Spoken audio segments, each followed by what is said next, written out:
Welcome to episode 220 of the Actual Astronomy Podcast. I'm Chris, and joining me is Shane. We are amateur astronomers who love looking up at the night sky, and this podcast is for anyone else who likes going out under the stars. So I think yesterday, thanks to Peter, we discovered we had a bit of a challenge with our last episode. Yeah, episode 218. I posted the episode, so I think it appeared in most podcasting apps, but the actual MP3 file was not there. So that was a problem.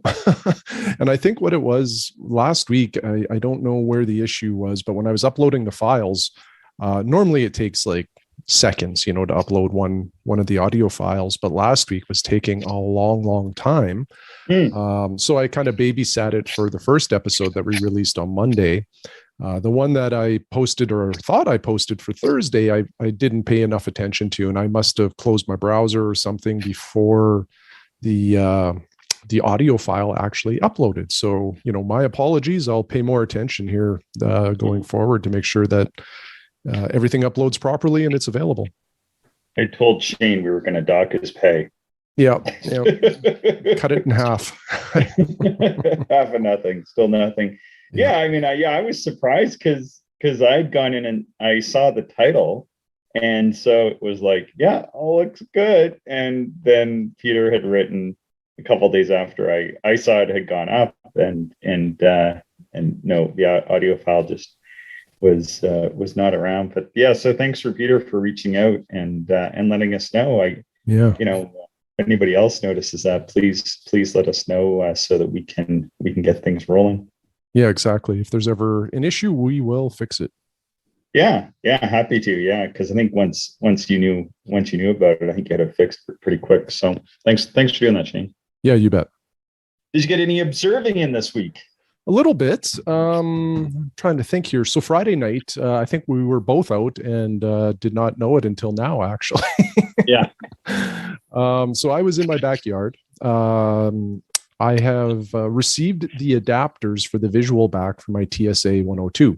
So I think last week when we talked, I mentioned that I could not get the Bino viewer to focus natively. I needed just a few more millimeters of inward focus, and I didn't have the space. So the Takahashi visual back that comes with the TSA is about 1 inch or 1 1/8 of an inch long.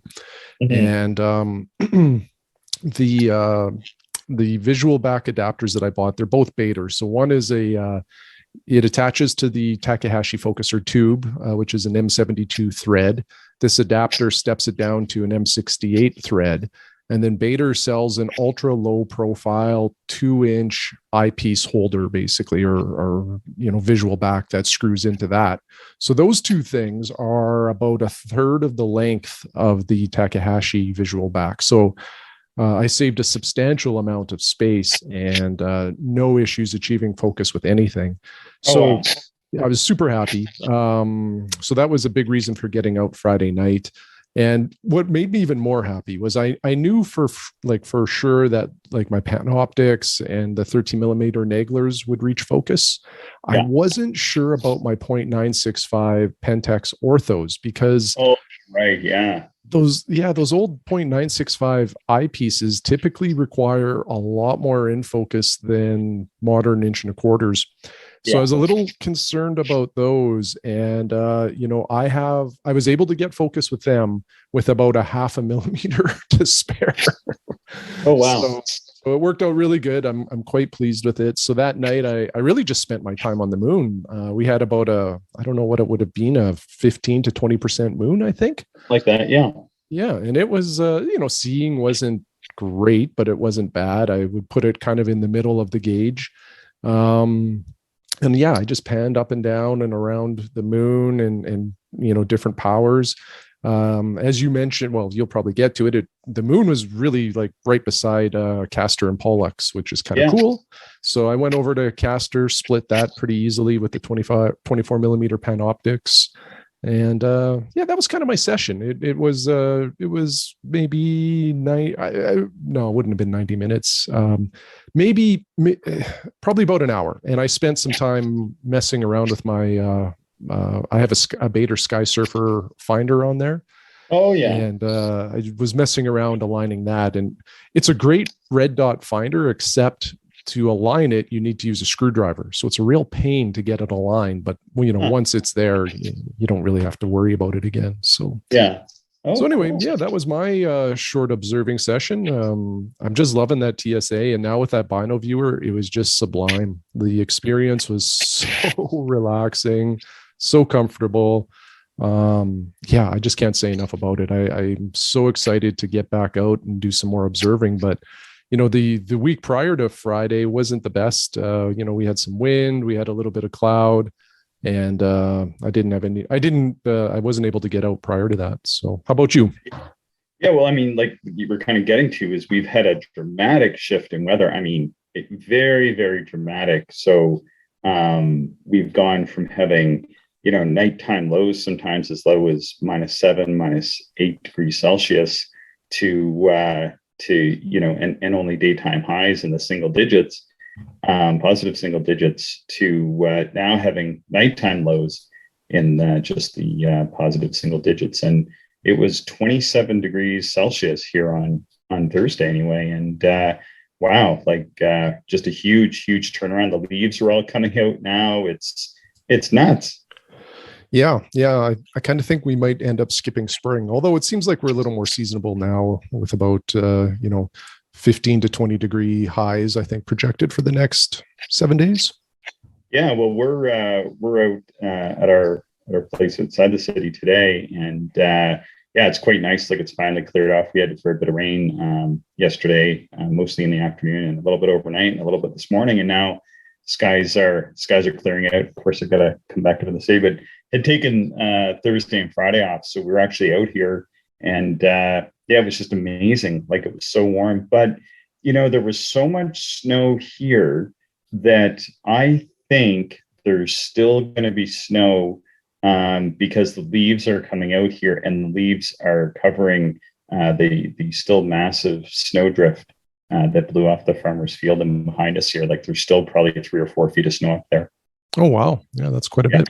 Yeah, like you can't really get to it, but I can still see it between the trees when I get up this morning. But pretty happy because we were out here last week or a week ago today, and I think the ground was still frozen under our place because I think it was like 17 or 18 that day even. And but inside this place, like you couldn't even be in here. It was so cold. But I got out here Thursday, opened everything up, and then Friday. And it was really warm even overnight on Thursday. And then Friday was beautiful. Like it was supposed to be a terrible, terrible day, like rain and bad weather, but it was windy, but it was 23 above. And opened everything up and just let the wind go through. And I think that warmed the place up and got the rest of that frost out of the ground. So yeah, it's super, super nice. Super nice out here now. And I actually wasn't even going to bring any optics at all because the weather forecast was so terrible. But then, like you said, Friday ended up being okay. Like there was some cloud around and a little bit of haze, but I had brought a pair of binoculars out and just took a cruise around, was looking at the moon and Castor and Pollux. Just they were in like this beautiful line, like really kind of magical, eh? Yeah, it was really neat. And there was a little bit of earth shine on the moon as well. It was more apparent through the telescope than to my naked eye, but it was definitely there. Yeah, and it was that was neat to see, and could see some of the craters just using my 7x50s, and then let's see, watch the summer triangle rising, and took a look at Vega and Deneb and Altair. And then as well, my first view of M13 this year. Like not amazing conditions, but had a pretty fun 30 minutes considering it wasn't supposed to be raining, like pretty much a rainstorm, but it was calm and a few clouds poking around. And I kind of had wished I brought a telescope out at that point, but I don't think it lasted long because I kind of came in and went to bed, and when I got up, it was really, really cloudy by just after midnight, I think. So I think it was a pretty big sucker hole. Like I said, probably not too bad that I didn't bring a telescope out anyway. So are you going to go look for the lunar goldfish? Chris sent us this lunar goldfish. I don't know. I'll be real honest. I have a hard time seeing the goldfish. So It's like eyes. It's like the two bulging eyes looking up over yeah, the creek or something, I guess. yeah. I think I can kind of get it, but I don't know. That one did not jump out at me. I'm gonna go for it. I'm gonna take a look for it next time. The lunar goldfish. Yeah. So anything else in the mail coming to you? Yeah, actually there is.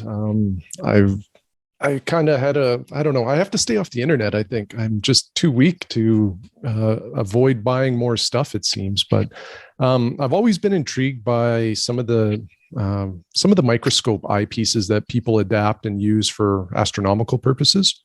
Mhm. Leica, Nikon, Zeiss. There's a number of them out there that if you do a Yeah. little bit of research, you'll find, people make them work, and in some cases like them far more than any astronomical eyepiece that they've used. Yeah. And I'm trying to think here if it's the Zeiss SPLs or it's one of the Zeiss PLs. There's a bino viewing guru, I guess. His name's Dennis. He's in Croatia. He makes bino viewers. That's who I bought my Yeah, bino yeah, viewers from. yeah. I've heard of this guy. Yeah. Yeah. So he also has done extensive observing with all different brands and kinds of these microscope eyepieces. And the like I said, I think it's the SPLs. He tested them against they make a number of different ones, but I think the 10 times one is equivalent to a 25 millimeter eyepiece. So he was comparing that to the 25 millimeter Zeiss Abbey Ortho, which is renowned as one of the best 25 millimeter eyepieces ever made for like clarity, contrast, that sort of stuff. Mhm. The Zeiss microscope eyepiece, in his review, quite handily beat the old Zeiss Abbey Ortho, which is quite interesting. So anyway, there's a number of these eyepieces that are really good. Another one that gets really, really strong reviews is the Zeiss 10 times /22. I think it's OPMI or OPMI, OPMI. So 10 times it's a 25 millimeter eyepiece. 22 represents the field stop. So it's a 22 millimeter field stop, which puts it at about like a 50-degree field of view. But you can unscrew that field stop and it becomes 28 millimeters or about 65 degrees. And wow. again, like the reviews on this eyepiece, are phenomenal. And like people say, they've never seen anything as transparent and the clarity and the, on and on and on. So they're quite hard to come by, like they're rare. And when they do pop up, they tend to disappear. And so I came across a pair and purchased them. So Oh they're coming wow. from overseas. I want to say Romania, maybe somewhere over in Europe. And yeah, I'll report more when I receive them and start to use them. But they're also made with long eye relief, so Oh they wow. should be ideal for my purposes, I'm hoping. And yeah, I really can't wait to try them. If everything I read is the same, if I have the same experience as what I've read about them, these will easily replace my 24 millimeter Panoptics, probably replace my 25 millimeter Takahashi 0.965 inch orthos. I got a pair of those. So I think these there's an opportunity anyways that I'll be able to get rid of a number of eyepieces if these perform as well as I'm hoping. Well, I'd love to look through this stuff. Hopefully we can get together soon and take a look. That'd be awesome. Yeah, for sure. We got the rain coming now, I hear. So we'll see. Yeah, be a little bit more rain off and on, but we need to get out and do some observing together for sure. Yeah, I know. Yeah, that would be great. Yeah, good stuff. Yeah, anything else on your observing agenda, schedule, purchase list, etc.? No, well, I really want to be done purchasing for a while. I do need to sell some stuff, so I've got a few things posted.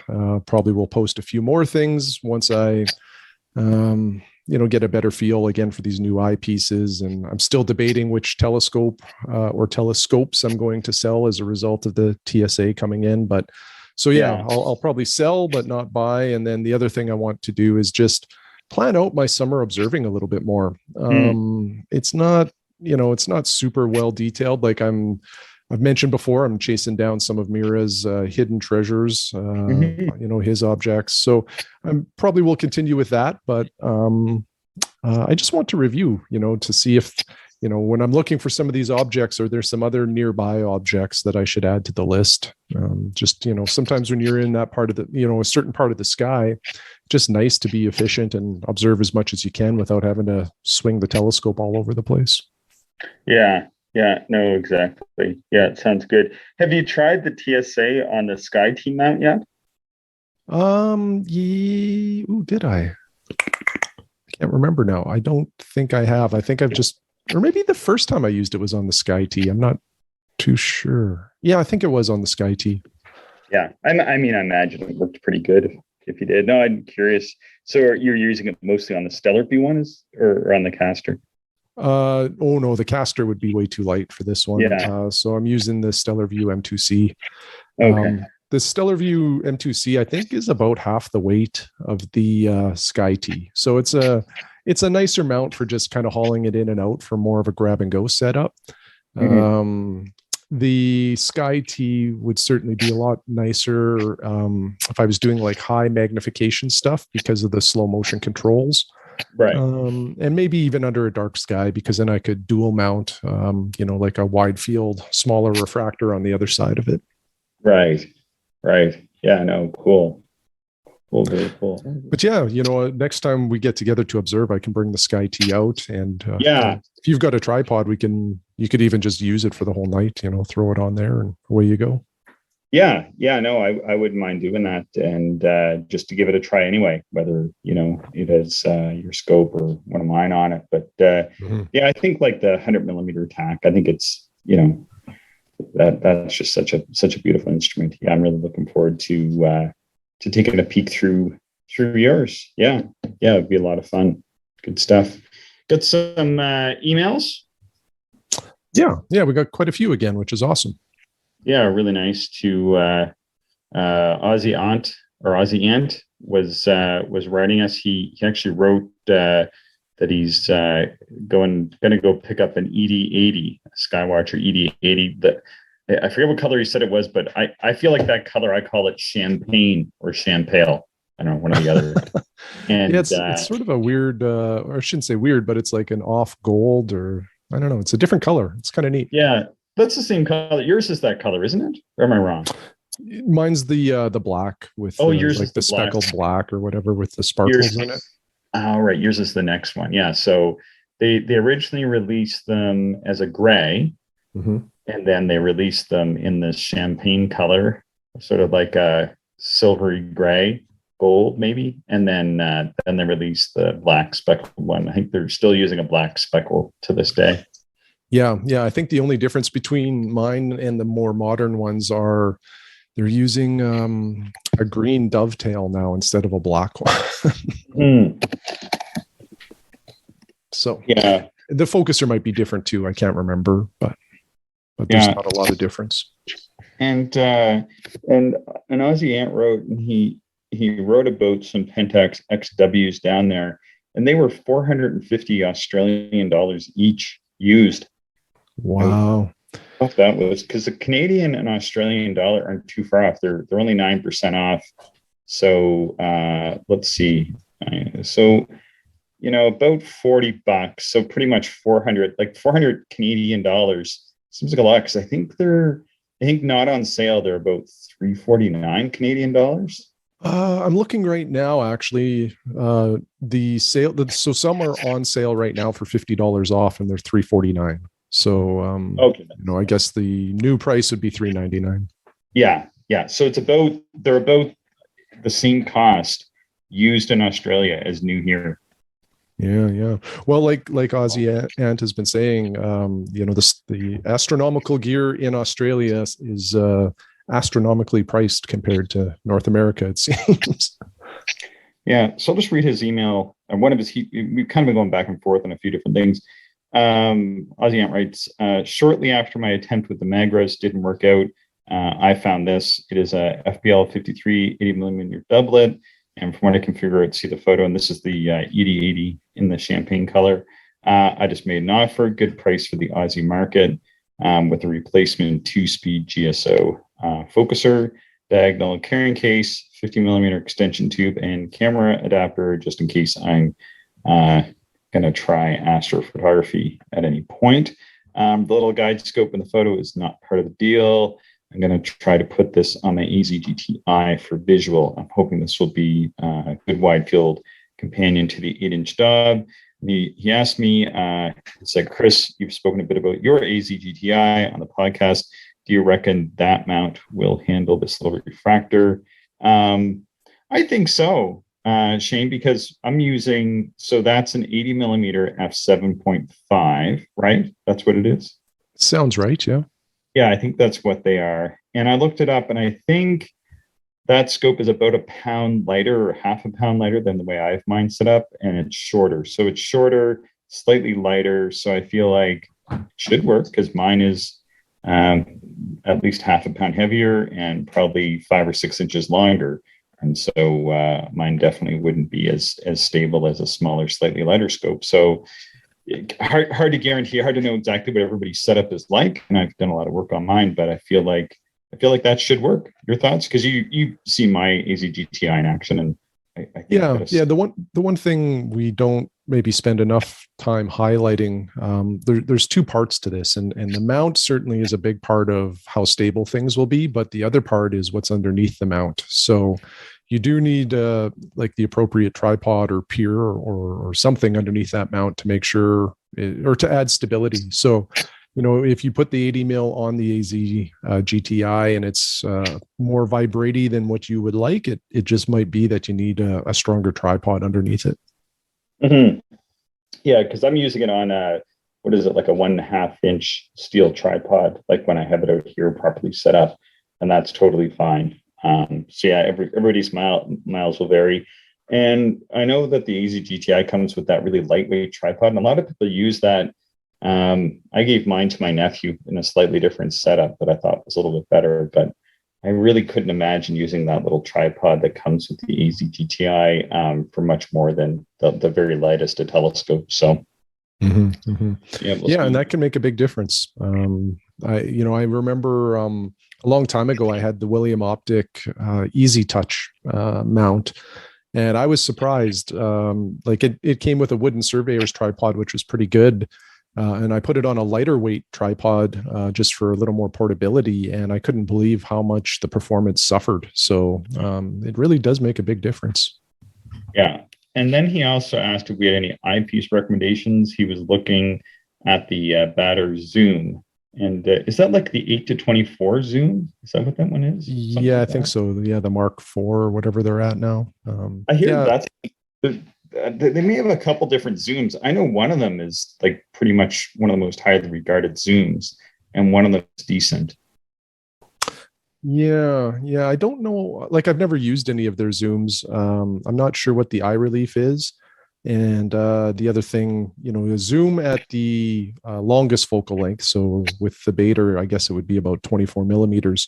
That'll be your narrowest field of view. And then at the other end of the spectrum, you'll typically have a much larger field of view. So I'm not sure what the range of field of view is either with those.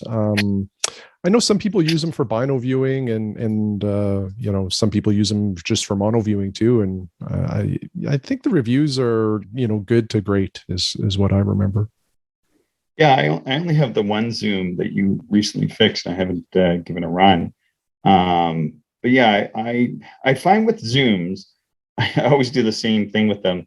I always start at the lowest power and then zoom to the highest power. And I'm like, well, that just proves that I only need 2 eyepieces. Right? Yeah, that is true.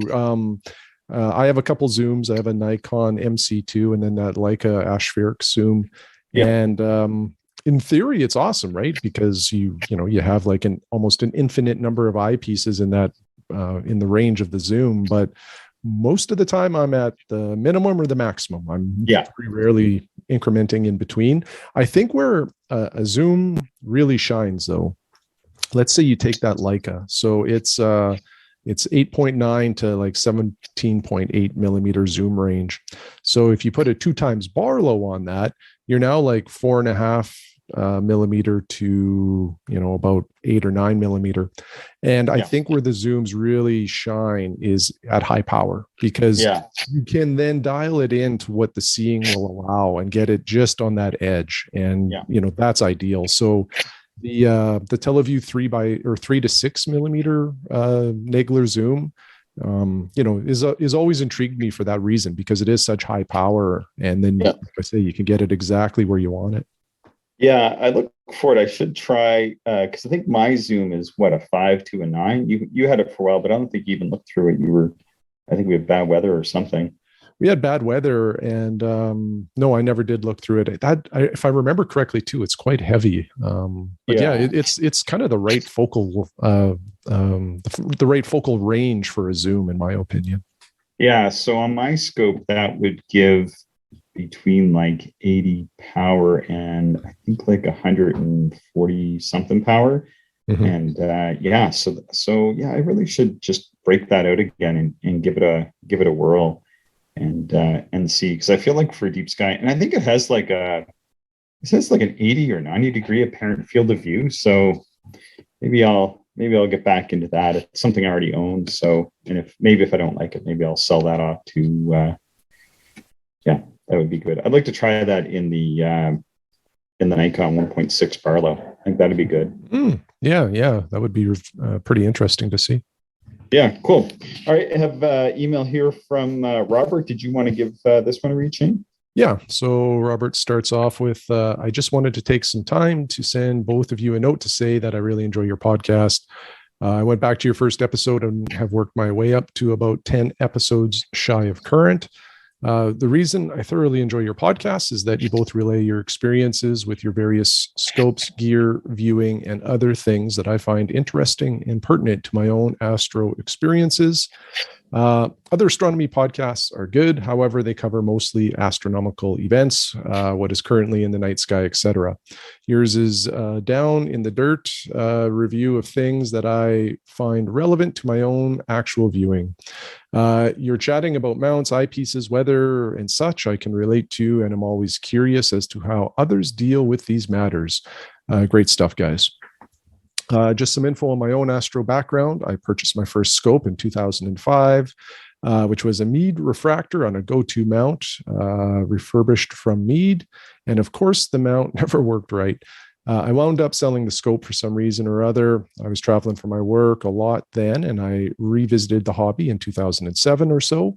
And I went through the Dobsonian craze. Over the years, I had a 12-inch, 10-inch, 8-inch, 6-inch, not all at the same time, of course.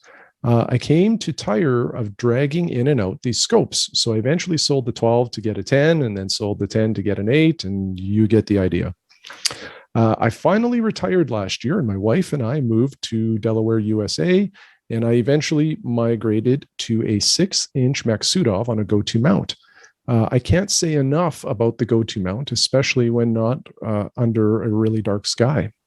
I seem now to be going in the reverse direction to scopes with smaller apertures, as I find them quite enjoyable. I am looking at DSO objects for the first time, which I never did with the Dobsonians. I have a Meade Adventure Scope 80 millimeter, which is the same as the Orion ST80, which I picked up years ago, but never really used until recently. I flocked the tube and re-greased the focuser with white lithium grease. Actually, not a bad little scope. I use it with a white light solar filter. I also have a Lunt 40 millimeter H alpha solar scope. Solar is cool, especially when the sun is so active. I recently picked up the Astrotech AT70ED. I can't say enough about this scope, which for the price, the quality of the build and the optics are superb. I found something to modify, I found nothing to modify on the scope, which says a lot. I then picked up a small 90 millimeter Maksutov as well for planets when they come back to the night sky. I hope to start going through my eyepieces soon to get some quality eyepieces in my kit. Well, I've gone on long enough, so I won't take any more of your time. I ordered a t-shirt from your merch site. Seems like a cool thing to do. Nice chatting with you both, and keep up the good work on the podcast. So yeah, thanks, Robert. That was cool email. And it sounds like he's gone through a similar path that I've gone through, and you too, Chris, a little bit of, over the years, our telescopes seem to get smaller and smaller. And we still, we'll talk more about it in the next episode, which is all about reflectors, but, love the views through them, but I certainly appreciate all of the portability and other aspects of some of the smaller refractors that I now use. Yeah, I also have one of the Meade Adventure scopes, I guess they're called, in beautiful beige. And they're neat little scopes for less than $100. I think I bought mine with a few accessories and all that stuff. I think that was the only version I could get, but I think it was 120. Neat little scopes. And I also had the 6-inch Mac, and I think like in Delaware, I've never really been to Delaware. I drove through it once, and probably that's a fairly light polluted area, but I think it would be a little bit more stable than like where we live. So I think you'd be able to get a lot of really good performance out of the Mac in Delaware, especially on the planets. And then, 6-inch Mac on the planets. And then you get your little scopes for sort of lower power planets or wide field conjunction type views. And then your wide fields when you get to a dark site. Yeah, it's a nice set that having the stable. What would you get for an eyepiece for that kind of gear, Shane? What would you be interested in having in your telescope case? For 6-inch Mac as well as the 80 millimeter? Yeah. Well, the 6-inch Mac is going to have a fairly long focal length. So, I would definitely have probably a 40 millimeter ish eyepiece in the kit. Just trying to, get as much of as large of an exit pupil as you can. Yeah. And then, probably like a 30-ish and a 20, and maybe throw in a Barlow. But with that long focal length, you don't really need, like the, uncomfortable 5, 6, 7 millimeter eyepieces. So yeah, that's what I'd probably have for the Mac. And then, with the ST80, probably something in that 30 millimeter range, like the APM ultra flat field. Would probably be, one of the better ones for that scope. Or, I'm a huge fan actually of the 24 millimeter Panoptic in any telescope. I think that's a wonderful eyepiece. I don't know. This is a little bit of a tougher one to match eyepieces, because with the Mac, you got the super long focal length, right, and then the Meade Adventure scope is the exact opposite. It's super fast. So, with the Meade, you need some eyepieces that can handle that focal speed or that focal length, or with the Mac, you could use more inexpensive eyepieces and they'll perform well. But if you use those same eyepieces in the Meade, they may not be that sharp to the edge. So it's a little bit challenging. Yeah. A new combination might be something like, and I don't know if anybody's still making these, but they're widely available used, are like the Meade. I think other people made them as well. They were like a 56 millimeter Plössl 2-inch. Mm-hmm. I feel like that might be a neat eyepiece to match with the Maxudop if it's an F12 or so, and I'm assuming it is. Typically they are, because that would give you like 4.5 millimeter exit pupil, which is nice for deep sky. And I think max out your true field of view. And I think it's pretty hard to find an eyepiece that is too much of a longer focal length. Although I know like Rini Optics or Russell Optics or somebody like that made a 60 millimeter and still makes a 60 millimeter. So that could be really cool, because that would give you like a 5 millimeter exit pupil in that scope. So that could be an interesting sort of low power wide field option. And then I think, I gotta say, let's see, something like, well, if it's 1800 millimeter focal length, a 10 millimeter eyepiece like the, it would be a 1500 millimeter focal length, would it? No, it would be 1800. Yeah, it was F12. And so if you had like a 10 millimeter Pentax, that would give you 180 power. And that would be probably maxing out that kind of scope on the majority of nights, maybe a little bit more, but something in like a 10 millimeter to 12 millimeter range would would be a pretty useful sort of planetary eyepiece. So yeah, let's see, like a 9 millimeter. Yeah, go ahead. I was just going to say, Masuyama makes a 60 millimeter 2-inch eyepiece, and it only weighs 1.3 pounds, which is Oh, incredible. really? Yeah. It's Well, there you not go. it's not inexpensive. Like it's $595 US, but I think that would be a neat eyepiece. Teleview has a 55 millimeter Plössl. Yeah. So those are both readily, like they're still being made, so you can find those ones. I'm Yeah. not sure what else would be readily available. Maybe the Meade is still being made? I'm not sure.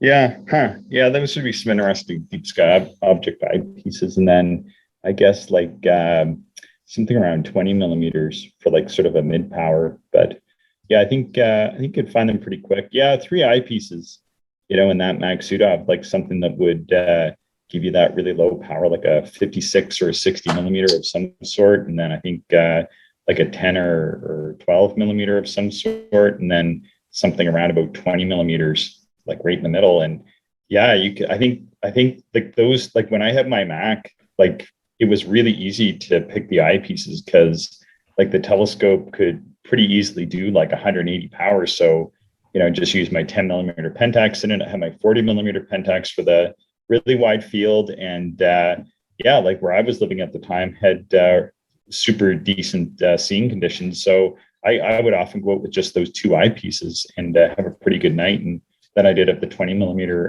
Pentax as well that I would take out. But yeah, 20 millimeters and that I think would it give like what would that give? 1800 divided by, well, that would be 90, right? Something like that. Yeah, like 90x. So that's a nice sort of mid range for a lot of different things. And yeah, it really blows up the globular clusters after you find them with the low power. And yeah, I like that setup. And then most of those would be pretty usable on the little scope. So you can use people are going to say, well, you're cutting down the aperture on the 70 millimeter because that would be like an f6, right?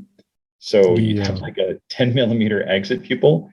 But if you actually do the math, you're probably getting it down to something like maybe like a 63 or 62 millimeter scope, but then you're still going to have that super wide field of view. So I think it'd be fun to play around with that.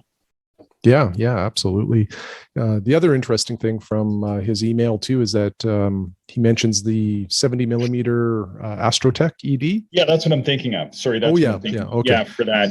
Yeah, something like in that 60 millimeter range, because that would give you like your 10 millimeter exit pupil, which means you're throwing away some light. But see, he's got the 6-inch Mac, so he's got his light gathering power there, and he's using the smaller scope for wide field. So so you're going to lose like 30%. Well, maybe not even quite that much. So probably going to be stopping that scope down a little bit. But you'd get that sort of maximum field of view still, and then you're going to lose a little bit of light, but you're going to keep it. You're going to have a super super wide field of view. Anyway, be neat to experiment with, and should thank him again for the T-shirt. That's pretty cool. Thank you. Yeah, absolutely. Yeah, hopefully it works out. We ordered. Did you end up ordering a T-shirt? I feel like I've ordered a couple hoodies and a T-shirt. The hoodies are super warm. They're comfortable. But after a little bit of wear, well, not a little bit, it's kind of my evening wear, when I come home from working and slip into that and, put the tobacco in the pipe. Yeah. Pretty much. Yeah. Especially in winter, you need something a little warmer. And so it actually got quite a bit of use. It did start to pill a little bit. So I don't know. At first I was quite impressed with the quality, but the longevity may not be quite what I would have hoped for. So it's hard to say. We don't have a lot of say in the I guess choice of garment. We just send them our icon or whatever we want printed, and they make it up for us. So yeah, and we're using is it Teespring? Is that what we're using? Teespring, yeah. I think that's pretty much the main option that's available to people in our demographic, meaning pretty small time podcasters. Yeah. So cool. But thanks, Robert. Appreciate it. And let us know how the shirt works out. Chris wrote, may I go ahead with Chris? Yeah, go for it. Okay, yeah. Chris wrote us. He said, it's not me, Chris. It's our other one of our other. We have like 2 or 3 Chris's that write us. We Yep. should have the club of Chris's here, and no Shane's allowed. All right. So Chris wrote, "Hi, Chris and Shane. I enjoy the refractor and compound scope shows and learned something from them. Schmidt Cassegrain telescope, but I have not owned one. So used one, but it's not owned an SCT. It was still great to learn about them. After months on order, I found they took delivery of a Losmandy AZ8. That's pretty cool. I've always been intrigued by that mount. Did you see the reply that I sent to Chris on that one? I don't know if I did or not. So just a side story here. Many years ago, I bought a Explore Scientific Twilight 2. And at that time, it was new, and so was the AZ8. And I debated the AZ8. And at the time, I felt like I think the Explore Scientific was maybe $100 or $200 less, and just felt it met my needs. So I went with that. And pretty much ever since I received it, just full of regret, because Losmandy, I didn't quite realize how good their machining is and the quality of their product is at that time. And a little later on, I ended up with their it's like one of their GM mounts. So it's like an equatorial mount, and it is easily the best equatorial mount I've ever used, which maybe isn't saying a lot because I don't have a ton of experience with those. But anyway, the AZ8, I think, is just a beautiful mount based on everything, with features and reviews that I've read. I've never actually used it, but I think it would be phenomenal. It has big weight capacity. It has slow motion controls, and then just that Losmandy build quality. So anyway, sorry to interrupt. Yeah, no worries at all. He's going to put his 6-inch Altair Starwave refractor on it. I'm pretty jealous of this setup. I put my name on the list, but just not able to pull the trigger on it when my name came up. I don't know if they're still available or not, but they maybe the next time they come up. I think they only make them every couple of years, and they make however many they make. And then if your name is on the list, you get an email. And I did get it. I sent it to you. I wanted you to buy it, but not going to happen. Not going to happen. So anyway, yeah, it's pretty hard to buy another telescope at this time for me. So unfortunately, I had to let that go by. But that'll be a beautiful setup on the AZ or AZ8. Yeah, absolutely. Yeah.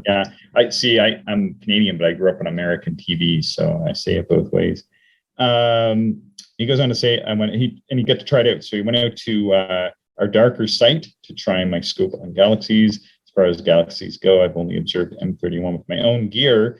The only other galaxies I've observed were M81 and M82 a few years ago, and a friend's C6. So listen to episode number 111 for some inspiration. Because this was my first date with the AZ8, I stayed with the 31 Nagler, which provided 29 magnification and 2.8 true field of view. Wow, that's really cool in a 6-inch scope. I concentrated on the mount's stability and control, which were both very good to excellent for such a big refractor. The night began with 11 mile per hour winds, which proved a bit too much for that scope. Yeah, that's a bit windy, eh? Like 11 miles an hour. That's probably getting pretty bouncy. So especially with a large telescope like a 6-inch refractor, that's a lot of stress on the mount. Yeah, he said, "Boy, I was nervous. Did I just wait months only to undermount this telescope? Retracting the dew shield did help a bit, not nearly the improvement I'd hoped for once the wind died down. I was quite satisfied with the settle down time thereafter, which was about 2 seconds, even in 8 mile per hour winds. So it sounds like he lowered it down, reduced the wind sail by retracting the dew shield a little bit. And then, 2 seconds, that's not too bad. I think that's fine. Yeah, for sure. That the mount has nice slow motion controls, and there was some chatter as I lowered altitude, but turning the control slowly diminished it. As did putting my finger for resistance on the scope. Yeah, and it's always that way. Like when you get new gear, like it takes some playing with to actually get sorted out. Like, and then everybody has that feeling like, oh man, did I just throw my money away or whatever, make a big mistake and a big purchase? But I'm sure once you get it out a few times, everything will get worked out. Then he goes on to say, first stop was Leo triplet, except tonight it was only a doublet. Try as I might, could not see NGC 3628 to come out of hiding. The additional galaxies in observation order were Messier's 87, 86, 84, 88, 60, 59, 58, 89, 90, 88, 85. Of these, M87 was the most prominent, with a hot center and white gradient fading off into blackness. It as much presented itself as far away. I'm thinking that this is making it look like a globular cluster more so than an elliptical galaxy. Spotting the others wasn't as easy, and I found myself turning to M87 as a starting point when I started getting lost. So yeah, I found that too. M87 is super cool. I think M87 is that one that they did like that 3D model of the black hole in the center a few years back. You remember that? I do remember that. I don't remember which galaxy that was, but yeah, if you say M87, I'll go with it. Yeah, I think so. It's that big spheroidal up there in the Virgo galaxy cluster. He goes on to say, I'd love to know from you guys what kind of powers to experiment with on these type of galaxies. I hope to get out again before the moon returns to try some higher powers. What do your experience suggest? How do you find the balance between the brightness and magnification? Perhaps I should go back to M87 as an easier target and experiment there. All in all, it was a great session for me. Lots of fun, having a bunch of firsts. I don't know about you guys, but I cannot look at galaxies without feeling there's someone looking back. They just look alive to me. I hope all is well and you're getting some quality time under the stars. Thanks, Chris. Yeah, so what do you think for power? So that's an F5.9, or let's just call it F6. I can certainly give my opinion on this.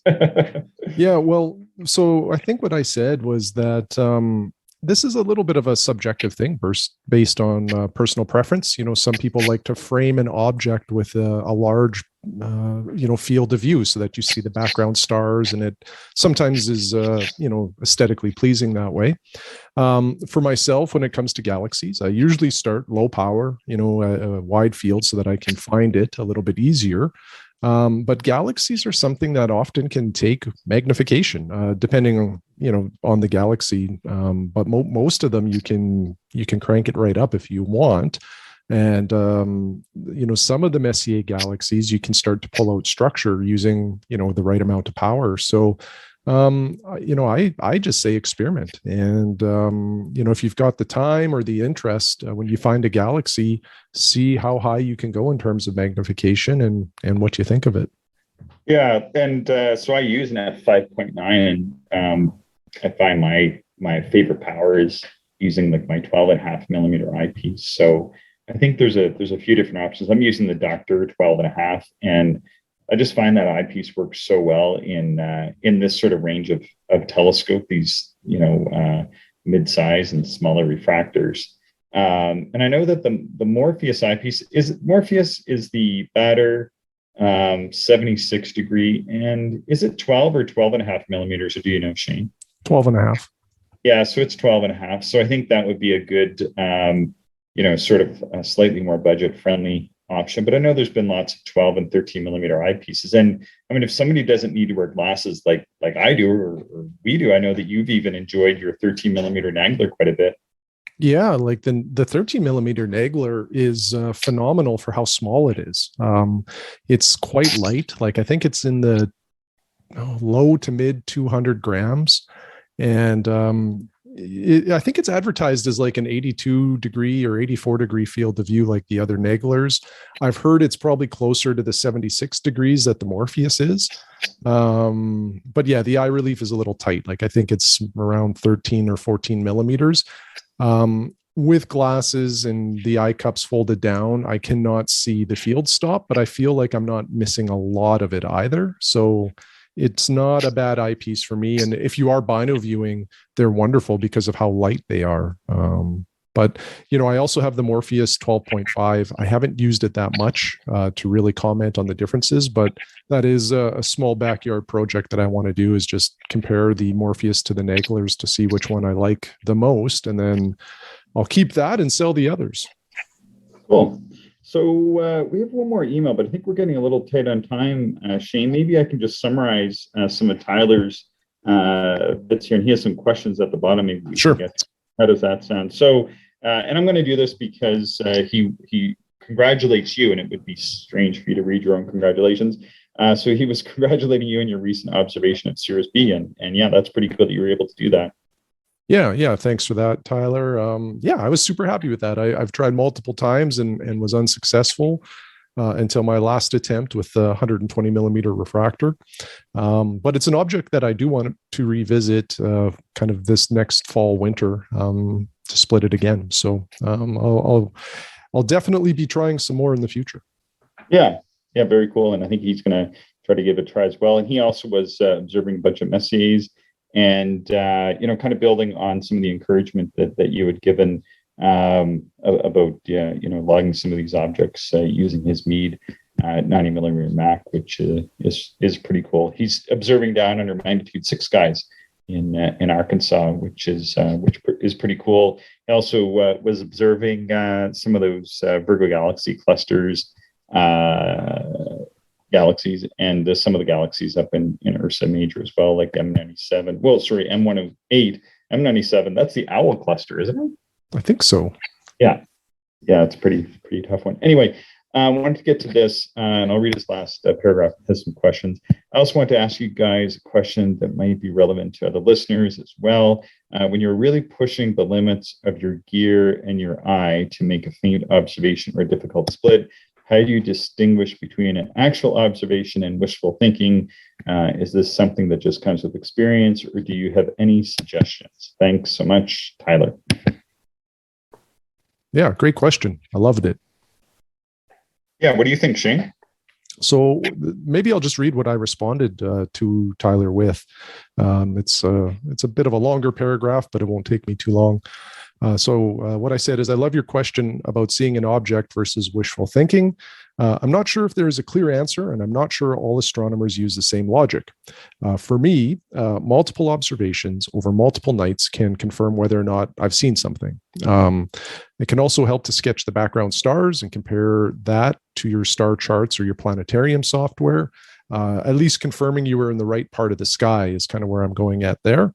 And then I went on to say, for me, an observation means I can see structure, estimate size or magnitude, and be able to show another astronomer and have them see it. So those are some of the criteria that I usually factor in. There are exceptions, though, to that rule, because some objects are very diffuse, which leaves them on the edge of detectability, which means some people, even though you see it, they may struggle to see it. And what else did I write here? I said, last comment on this is that seeing is something you get better at. I remember many years ago, I was observing galaxies in Virgo with somebody that was in the astronomy club, but was new to the hobby. I showed him some of the brighter Messier galaxies in the Virgo cluster. They were very bright to me. They jumped out. There was no missing them. When I got this other person to look through the eyepiece, he said, what should I be seeing? I just see stars. And so anyway, that sort of highlighted how I think, with more eyepiece experience, you just get better at seeing this stuff as well. So, it's kind of it's a very interesting question with not a super solid answer, at least in my opinion. What are your thoughts, Chris? Yeah, I agree with I think everything that you said. The one thing that I found is the sketching. For example, and I forget what the galaxy was. It's one of the Caldwell objects up in it's up in Ursa Major or just off of Ursa Major. And I remember Mike was up here last year, and I'd try to get it. If I sound distracted, we get a couple of big deer that are just walking by me. Yeah, we were looking at it in his 12-inch, but I'd looked at it the night before in my 100 millimeter, and I did a sketch, but I just had internet installed out here, so I didn't really have the internet at the time. And when I got home and looked at the sketch and was able to compare it to, other sketches, I was able to see that the sketch was accurate. Which kind of surprised me because, boy, I'll tell you, I was really doubtful whether I was seeing it or not. And even in Mike's 12, I was like, we weren't really sure if we had it or not. But then after doing the sketch, like I said, I feel like it was like 3843 or something like that. Anyway, we were able to kind of confirm that, yeah, indeed, we did see this sort of larger galaxy. So yeah, I mean that is just one of the ways to do it. And the other thing to do is to like you said, Shane, is to kind of share the observations with other people. Like sometimes you or me might say, hey, could you come over and take a look at this? I think I got this here. It's at, and you describe it, maybe it's at 3:00 from a certain star, look for this triangle of stars. And what do you think? And so sometimes maybe it's an object that one of us has seen before and we're like, yeah, you've got it. That's it. And then, as you do a longer observation, you'll be able to make it out. And again, going out on different nights and looking again and again will definitely help. Like, for example, a really good example is NGC 891 up in, I think that one's in Andromeda, if I'm not mistaken. And boy, I remember the first few times, like me and my friends were looking for that. We couldn't even find it. And now I can see it from, just like any decent site. So, as experience grows and your experience with an object grows as well, you'll be able to see it better. Yeah, for sure. Cool. Anything else to add, Shane? No, that's it, Chris. All right. Well, thanks, Shane. Thanks, everybody, for listening. Really appreciate everybody writing in. We're on Patreon. If anybody wants to make a donation, always appreciate it. Have the Teespring store up as well. We've had that up since the beginning. The odd time people buy stuff, really appreciate that, like Robert did. And we're always excited to get people's observing emails. Like, we like getting these emails and questions because I think that really demonstrates and it provides a venue for people to kind of pose some questions and have some discussion here. And certainly, I know there's lots of other even more experienced observers than us that listen to this. And if people want to write in and maybe correct us, maybe we've made a mistake, or you have additional advice for people, then we certainly appreciate hearing from folks like that as well. Yeah, 100%. All right. Well, with that, I'm going to go off and watch my deer eating my bush here. So that's happening. Literally 20 feet from where I'm sitting, there's 3 deer eating a bush, which is great because I won't have to trim it. Oh, I should say there's actually 4 deer here now. So good stuff. I've got my own little herd. All right. Thanks, Shane. Thanks, everybody, for listening, and we'll talk to you soon. Thank you, everyone, for listening, and we hope you enjoyed the show. If you are interested in more information, would like to contact us, or if you would like to support the podcast, check out our website, actualastronomy.com.